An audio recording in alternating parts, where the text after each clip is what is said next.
আসসালামু আলাইকুম, সবাই কেমন আছেন? আশা করি সকলে অনেক ভালো আছেন। আমরা কিছুদিন আগে হাটে থেকে রাজহাঁসের বাচ্চা কিনে নিয়ে আসছিলাম, আপনারা দেখছেন।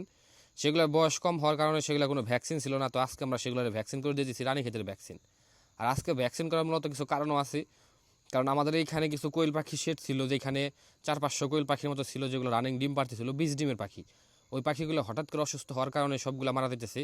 যার কারণে হচ্ছে আমরা বাকি যে হাঁস মুরগি বা যেগুলো আমাদের কাছে আছে, বাচ্চা হোক হোয়াইট লাইন কটনিক্স যাই হোক, আমরা সবগুলোর ভ্যাকসিন করে দিয়েছি, রানীক্ষেতের ভ্যাকসিন, যাতে অন্তত কোয়েল পাখির ওইখান থেকে ছড়াইতে ছড়াইতে যাতে যেগুলো ভালো আছে সেগুলো অন্তত বাঁচতে পারে। জানুয়ারি, ফেব্রুয়ারি এবং মার্চ, এই 3টা মাস হচ্ছে অসুখের মাস। যারা খামার সেক্টরে কাজ করে তারা অবশ্যই জানে এই 3 মাসে কী পরিমাণ অসুখ হয়ে থাকে, এবং এই 3 মাসে যে সমস্ত অসুখ ধরবো সেগুলো আর ভালো হবো না। এখন আমাদের টেনশন হচ্ছে কোয়েল পাখি গেছি, কিন্তু হাঁসের বাচ্চাগুলো আমাদের অনেক শখের। হাঁসের বাচ্চা যাতে অন্তত কিছু না হয়, যার কারণে প্রথমত ভ্যাকসিন আগে হাঁসের বাচ্চারে দিছি। কিন্তু আসার পরে দেখি একটা বাচ্চা ঝুমতাছে, এবং ওই দেখতেছেন খাবার খাইতাইছিল, এসে ঝুমতাছে। ব্যাট করছি কিছুক্ষণ পরে, সেটা 2 বল টানিয়ে দিয়ে মনে করেন দিন না নিল্লা। আর এই সাইডে যেগুলো আপনার হচ্ছে টাইগার মুরগি আসছিল, টাইগার মুরগিগুলো অনেক চঞ্চল সুস্থ সবলই, কিন্তু হঠাৎ করে দেখি একটা মুরগি মরে গেছে। মানে এমনভাবে ছড়াইছে যে খুব শীঘ্রই সবগুলো মারা যেতেছে। যার কারণে হচ্ছে আমরা আর বাকি যেগুলো আসছিল সেগুলো ভালোগুলো ভ্যাকসিন করে দিয়েছিলাম।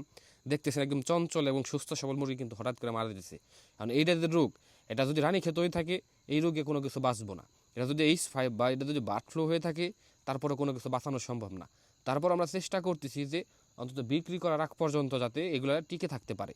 আর এই সাইডে যে হাঁসের বাচ্চাগুলো আছে সেগুলো সুস্থ সবল থাকলেও এই সাইডে 2-3টা হাঁসের বাচ্চা এবং 2টা হোয়াইট জাইন কটনিক্স একদম চলে গেছে, শেষ। এখন এইগুলো যেভাবে মারা যাইতেছে, এগুলোর এই ভ্যাকসিন দিয়ে কোনোভাবে থামানো সম্ভব না।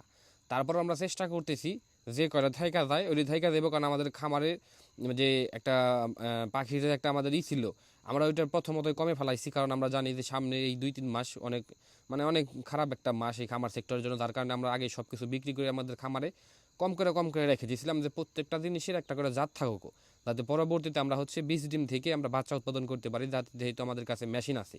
এই সাইডে হচ্ছে যেগুলো আপনারা হোয়াইট লাইন কটনিক্স দেখতেছেন, যেগুলোর ভ্যাকসিন করতেছি, এগুলোও টিকবো না, এগুলোও চলে দেবো। কিন্তু এগুলোর যে ডিমগুলো, ওইগুলো আমরা অলরেডি মেশিনে বসিয়ে দিছি, এবং ওইখান থেকে হচ্ছে পরবর্তীতে হোয়াইট লাইন কটনিক্সের জাত আমাদের কাছে চলে আসবো।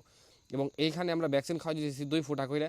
এখন অনেকে বলতে পারেন যে মরে যাবো, তাইলে আর এগুলোর ভ্যাকসিন করতেছেন কি না। তারপরেও একটা আশা ভরসা থাকে যে ভ্যাকসিন করি যাতে 2-3 তো থাকে। দেখতেছি আরেকটা হাঁসের বাচ্চা কিছুক্ষণের ভিতরেই কে। এখন এটার প্রতিকার কি, আপনারা কিভাবে আগে থেকে এইটারে থামাইতে পারবেন? যার কারণে আপনাদের নিয়মিত একটা ভ্যাকসিনের শিডিউল আছে, রানীক্ষেত, গাম্বুরো এবং ফাউল ফক্স, তার পাশাপাশি H5 অথবা আপনার হচ্ছে বার্ড ফ্লু। H5 আর বার্ড ফ্লু একই।